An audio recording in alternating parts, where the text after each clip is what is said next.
Selling your bike, wheelset, or jersey is easy on Bicycle. You can list in under 2 minutes, and when it sells, they send you the packaging and pick it up. Just scan the QR code or go to bicycle.com/LR20 for 20% off seller protection. The first mountain showdown between Pogacar and Vingegaard this season. Stage 6 of the Criterium du Dauphiné, very short stage. We've got the hardest climb of the day being the second last, or the main climb of the day, the Sassonnex climb. 5K is about 9%, and then the Col Vos finish, the Côte de Domancy, the Côte de la Croix.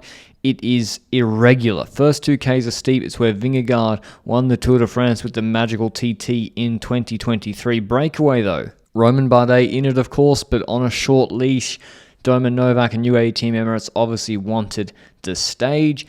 And Tim Wellens, just take note of Tim Wellens here. He was back getting bid-ons. He was on bid-on duty. The race centre even reported that he'd been dropped. And he's giving some to Pogacar, going to the front, giving some to Novak. And then later he's quite influential, I would say, in this race. Attila Valter, though, Visma start pacing into this climb, 5.5Ks, 8.7%. Bodin's messing around, but he was actually the strongest out of the breakaway. He was getting bid-ons. The feed point, I think, was at the base of this climb. And you see Remco Evenepoel gets caught napping. He is on a split. He's at the back with maybe Schachmann. Narvaez is trying to come across for UAE Team Emirates. So Visma maybe caught Remco Evenepoel by surprise. Sivakov gets dropped, and Campenaerts is putting a fierce pace that actually drops a lot of... It really thins out this group and drops, say, Lenny Martinez, I think. Van der Poel dropped out of the breakaway, and then Sepp Kuss starts attacking, and Pogacar responds. So Visma trying to roll over Pogacar. Remco responds, then Jorgensen responds. It slows down again, and then Lipovitz counters. Pogacar doesn't respond, and he actually waits patiently. Visma don't have any follow-up, except for then Jorgensen goes. Pogacar responds to his wheel. Remco coming back more gradually, probably the sensible thing to do. And then Tim Wellens, he comes back. Narvaez, I think, was coming back and then got dropped when Jorgensen went again. Wellens comes to the front, and he controls the rest of this climb, and Lipovitz gets no leash from them. I think the maximum gap was about 12 seconds, and then he gradually brings it down to the top of this climb. So UAE trying to keep things under control. Lipovitz in the white jersey looking very, very strong, and he would actually leapfrog Evenepoel today. He was, I think, wearing that on behalf of him. So Wellens, he was really the MVP today. Enric Mas goes for a flyer on the descent, but there's a 25k valley after this. There's nowhere to go. There's no teammates ahead for most of the GC relevant teams, except for Paul Seychelles, by the way, the neo-pro 18-year-old, I think he is, in this group.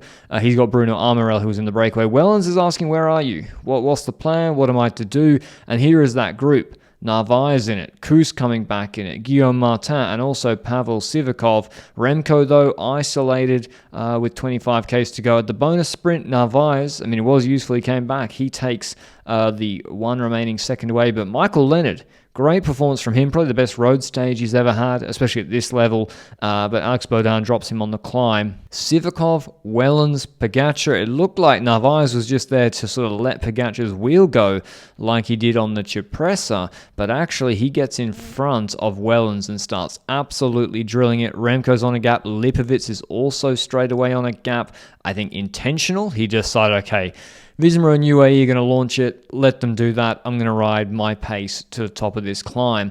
And this pace from Narvaez was furious. It drops everybody off the wheel. It drops Tim Wellens kind of in the wheel. Jorgensen gone, Tadej gone, Remco gone, Dunbar, Lipovitz all dropped on this Narvaez pull on the steep early slopes of Domancy. So crazy pull from Narvaez. It was really important that he came back in that valley after being gapped on the longer climb beforehand. And then Wellens goes to wind it up, but the pace isn't high enough. He knows he's probably going to slow down, so Pogacar goes seated.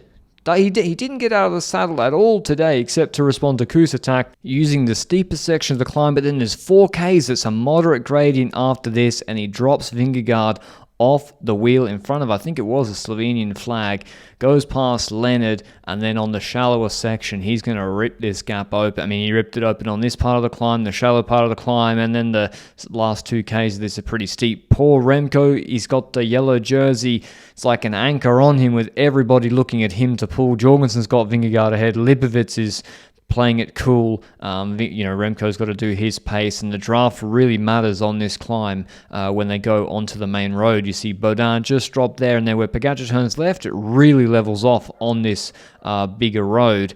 And Vingegaard, he's on a big gap, 20 seconds with 6Ks to go. Lipovic does offer Remco some assistance. Remco then pulls through well and survives almost another 4Ks with that group. But Pogacar looked like he was doing it easy. Vingegaard more in and out of the saddle style compared to Pogacar, almost, I think, entirely in the saddle when he actually was solo. And Lipovic goes, he leaves Remco behind. He would be third best on this climb and actually close to Vingegaard in the last 2.5Ks. You see it gets steep at the end, and Pogacar takes a huge gap, reminiscent of the Tadej stage 14 of the Tour de France last year, where it was like a 20-minute smash and he obliterated Vingegaard. He did it again today. Poor Remco, as I said, the yellow jersey was kind of a burden. Jorgensen attacks him at the end and takes more time on him in GC. But today was all about Tadej Pogacar putting maybe not the demons, but the disappointment of the TT to bed very firmly today, taking a minute on the first uphill finish in which he and Vingegaard have faced off this year, and firmly re-establishing himself, if he ever left it, as the Tour de France heavy favourite for this July. 101 ahead of Vingegaard, and Lipovic 122, Jorgensen 130, Remco 150, Baudin 156, then Johannesson, Barre, Tullet and Seychelles. Here's what Pogacar had to say after the race. We had our own plan, but then Visma started to go full gas on the first category climb. And actually before the start I didn't know, but this climb I for sure did before, and bring some memories from good times. And then team was super strong. Pavel and Johnny, they were all really incredible today, all the team actually. And in the end, I felt good. And we said we go from the bottom on the climb, the steepest part, and we commit. We have nothing to lose. It's just we can gain, and in the end was like this. It was hot day and hard day, and I had to hurry up to see the finish just of Urška on Tour de Suisse. So I was just in time, so all good. And you were looking for a positive response after the time trial of Wednesday, or that was not a concern? Oh, it definitely is concerned, because now it bothers me where I lose the time in time trial, and but it's something to it's a challenge for me and for the team to improve, and the legs are there, shape is good, and we need to hold the horses for the Tour, and that's it. In terms of GC, not huge gaps. Big gaps for a one-week race, of course, but Vingegaard is on 43 seconds from Pogacar. Lipovic on 54 seconds. Evenepoel 122. Jorgensen at 141. We've got a high mountain stage tomorrow. Very different stage. Still pretty short, but it's going to be a cracking Saturday stage. Or we'll see if Tadej Pogacar can just go one better than today and put this Criterium du Dauphiné to bed. See you with a recap then. Ciao, ciao.